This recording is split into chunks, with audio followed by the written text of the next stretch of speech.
औरत ही जिम्मेदार क्यों? काव्या, तुम इस शहर में कब आई? कैसी हो? कैसी चल रही है ज़िंदगी? और तुमने स्कूल वापस से कब ज्वाइन कर लिया? और भी ना जाने प्रश्न कितने दीपिका ने एक के बाद एक काव्या से कर डाले। दीपिका की बातें सुनकर काव्या यादों के झरोखे में चली गई। करीब 6 महीने पुरानी बात है। दीपिका काव्या एक स्कूल में पढ़ाती थी। कुछ ही महीनों में दोनों की आपस में अच्छी दोस्ती होती गई।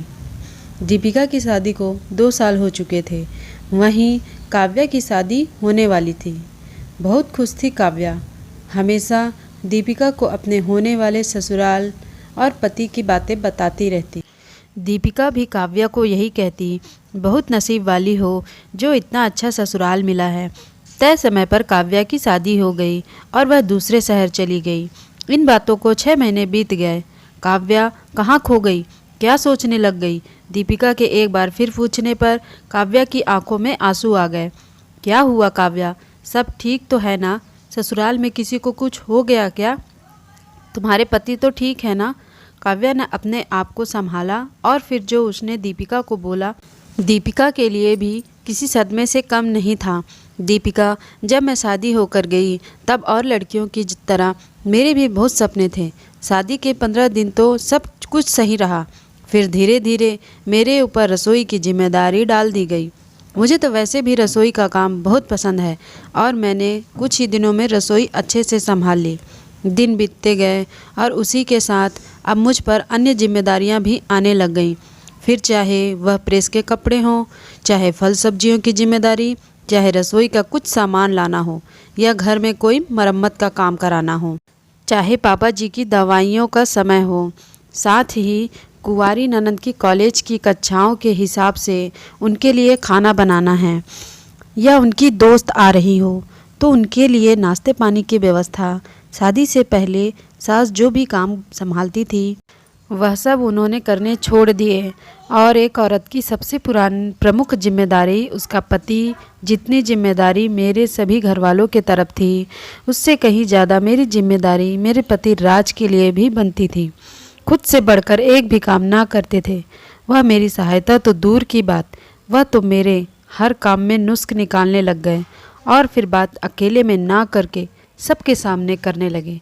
जैसे जैसे इन्होंने मुझे सबके सामने अपमानित करना शुरू किया, सबके दिलों में भी मेरे लिए इज्जत कम होती चली गई। पहले भी कोई खास मान सम्मान मुझे घर में नहीं दिया जाता था, लेकिन अब चाहे सास ससुर चाहे कुंवारी ननंद सभी मुझ पर ऐसे हक जताने लगे जैसे मैं उस घर में केवल काम करने के लिए ही आई हूँ। किसी भी दिन पापा जी की दवाई देने में थोड़ी देर हो जाती तो सासू माँ घर पूरे सर पर उठा लेती। ननंद भी कुछ इस तरीके से हक जताने लगी जैसे तो उनके कार्यों की सारी जिम्मेदारी केवल मैंने ही ले रखी है। किसी भी काम में जरा सी चूक हो जाती तो मुझे उस काम के लिए जिम्मेदार ठहराया जाने लगा। इतना भी मुझसे मैनेज हो रहा था, लेकिन सबसे ज़्यादा जो बात मुझे चुभती थी वह था राज का व्यवहार। मुझे नहीं पता था ये मुझसे इस तरीके से क्यों व्यवहार करते हैं। एक औरत को अपने ससुराल के हर व्यक्ति का किसी भी तरीके से व्यवहार सह सकती है अगर दिन के अंत में उसे अपने पति के 2 मीठे बोल मिल जाएं, लेकिन 2 मीठे बोल छोड़ पति तो प्यार से देखता भी नहीं था। शादी को 5 महीने हो गए थे। जो रंगत, सुरूर, खुशी मेरे चेहरे पर शादी के वक्त थी अब उड़ गई थी। अपनी मम्मी को जब भी बोलती तो वह यही कहती, बेटा यह तो औरत का जीवन है, तुम्हें ही संभालना है। हम औरतों को बचपन से यही तो सिखाया जाता है कि सब हमें ही संभालना है। यही सोचकर मैं अपनी हर जिम्मेदारी निभाती चली गई। एक दिन दरवाजे पर घंटी बजी और राज के चाचा जी घर में आए। यह देखिए क्या गुल खिलाए हैं आपके बेटे ने। उसी समय अपना मोबाइल फ़ोन और कहकर काव्या रोने लगी। दीपिका ने काव्या को चुप कराना चाहा। दीपिका, चाचा जी ने राज और दूसरी औरत की आपत्तिजनक तस्वीर दिखाई। मेरी तो जैसी दुनिया ही उजड़ गई। अब समझ में आने लगा कि क्यों मुझसे राज इतनी कठोरता से पेश हुआ करते थे। चाचा जी और राज एक ही ऑफिस में अलग अलग पोस्ट पर कार्यरत हैं। ऑफिस के लिए किसी आदमी ने चाचा जी को यह तस्वीर भेजी थी। मामला बाहर ना फैले यह कहकर चाचा जी को तो हमने उस समय घर वापस भेज दिया। सास ससुर ने उस समय मुझे कुछ नहीं कहा और अपने कमरे में चले गए। मैं यह सोचकर हैरान थी कि कोई भी माँ बाप अपने बेटे की ऐसी हरकत को कैसे बर्दाश्त कर पा रहे हैं। मैं अपने कमरे में आकर बेतहासा रोने लगी। अपने पीहर में कोई भी बात बताने से पहले मैं राज से सारी बात साफ कर लेना चाहती थी, इसलिए उनके आने का इंतज़ार करने लगी। जैसे ही वह आए, रोज़ की तरह सास ससुर ने वही दिनचर्या अपनाते हुए कहा, बेटा हाथ मुंह धो ले, काव्या जल्दी से खाना लगाओ, राज थक कर घर आया है। मैं उनके मुंह से ये बातें सुनकर चौंक गई। मम्मी जी, चाचा जी ने जो आज दिन में दिखाया उससे संबंधित उनसे प्रश्न तो पूछिए। क्या पूछना है काव्या? काव्या यह सुन, तुम्हारी वजह से हुआ है। सुन कर काव्या मेरे तो जैसे पाँव के नीचे से ज़मीन ही खिसक गई। आज मैं बस बात ख़त्म करने के हक़ में नहीं थी। मेरी वजह से कैसे हुआ? आपका बेटा किसी और औरत के साथ घूम रहा है, इसमें मेरी क्या गलती है? तुमसे आज तक संभला ही क्या है? काव्या छोटा सा परिवार है, सास ससुर ननद और पति, लेकिन हर काम में तुमसे गड़बड़ी ही होती आई है। ना तुम समय पर अपने ससुर जी को दवाई दे सकती हो, ना तुम मेरा कोई काम मैनेज कर सकती हो, अपनी ननद का कोई काम समय पर करती हो, और ना पति तो आज तक तुमसे संभला ही नहीं है। एक औरत में इतना आकर्षण तो होना ही चाहिए कि पति अपने आप खींचकर उसकी तरफ आ जाए, और तुम ऐसी पत्नी की तरफ कोई कैसे आकर्षित होगा? जब पत्नी ऐसी होगी तो किसी और औरत की तरफ आकर्षण अपने आप ही हो जाएगा। मेरे साथ मेरे बारे में अनाप शनाप बोले ही जा रही थी, और मेरे ससुर और पति सर झुकाकर कायरों की तरह सब कुछ सुन रहे थे। किसी के पास एक शब्द भी नहीं था मेरे लिए कहने को। उसी पल मैं समझ गई थी कि ये रिश्ता अब नहीं चलने वाला है। मन में तो मैंने भी गुब्बार बहुत महीनों से भर रखा था, जो उस दिन फूट ही पड़ा। क्या जिम्मेदारी नहीं निभाई सासू जी मैंने? जिम्मेदार तो आप लोग नहीं हैं। अपने बेटे को आपने अपने दैनिक वस्त्र तक धोने नहीं सिखाए हैं। औरत की इज्जत किस तरीके से की जाती है उन्हें ये तक नहीं पता। जिम्मेदारी की बात आप मेरे से करती हैं।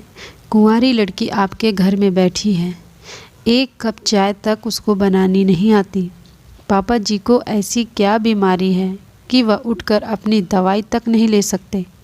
अपने मन में पूछ कर देखिए मम्मी जी कि जिम्मेदार कौन नहीं है। शादी के बाद भी किसी और लड़की के प्रेम में पड़ना पत्नी की गैर जिम्मेदाराना हरकत नहीं, बल्कि माता पिता के दिए गए अधूरे संस्कारों की झलक है। फ़ोटो भेजने वाले कलीग से मैंने फ़ोन पर बात की है, और उसने बताया कि इस लड़की के साथ तो उनके संबंध शादी से पहले से हैं। आप सोच सकते हैं कि समय पर किसने जिम्मेदारी नहीं निभाई है। आज जो आपके बेटे ने किया है, आपकी बेटी भी कुछ बड़ा काम कराए तो इसमें कोई हैरत की बात नहीं होगी, और मुझे ऐसे परिवार से संबंध बनाने में कोई खुशी नहीं है। इतना होने पर भी दीपिका, तुम्हें पता है मेरे पति ने क्या कहा? जाओगी कहाँ काव्या? ये समाज तुम्हें ही गलत समझेगा। घर जाकर क्या अपने माँ बाप की नाक कटाओगी? मैं आदमी हूँ और मेरे द्वारा किया गया सब कार्य इस समाज को स्वीकृत है, लेकिन तुम्हारे द्वारा उठाए गए ऐसे कदम के बाद तुम्हें कोई भी स्वीकार नहीं करेगा। मेरे समझ के बाहर थी मेरे पति की ऐसी दोहरी मानसिकता, लेकिन गलती उनकी नहीं थी। उन्होंने वही सीखा समझा जो उनके माँ बाप ने उन्हें सिखाया।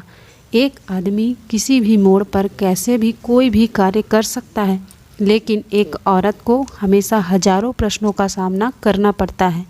औरत खुद के काम की तो जिम्मेदार है ही, अपने आदमी के किए गए कार्यों के लिए भी यही जिम्मेदार ठहराया जाता है।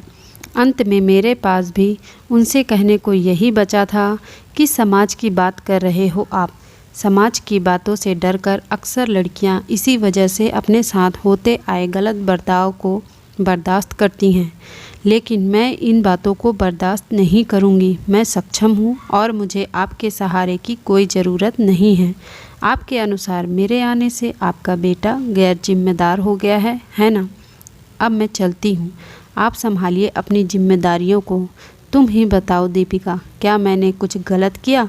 घर के हर छोटे बड़े काम के लिए तो मैं जिम्मेदार थी ही, लेकिन जब आपका पति किसी और औरत से संबंध बनाकर आता है और इसका जिम्मेदार भी आपको ही ठहराया जाता है, यह कहाँ की समझदारी है? ऐसे रिश्ते का बोझ कब तक सहा जा सकता है? इसलिए मैंने यह नौकरी पुनः ज्वाइन कर ली है, क्योंकि मैं किसी पर भी बोझ बनकर नहीं रहना चाहती। नहीं काव्या, तुमने कुछ भी गलत नहीं किया है। लोगों को अपनी औकात सही समय पर दिखाना बहुत ज़रूरी होता है, और यह बहुत खुशी की बात है कि तुमने सही समय पर सही निर्णय ले लिया। हकीकत में वह परिवार तुम्हारे प्यार और अपनेपन के काबिल था ही नहीं। औरत है, इसका अर्थ यह नहीं है परिवार में घटने वाली हर घटना के जिम्मेदार हम ही होंगे, और यह बात समाज को भी समझनी पड़ेगी कि जिम्मेदार सिर्फ हम ही क्यों,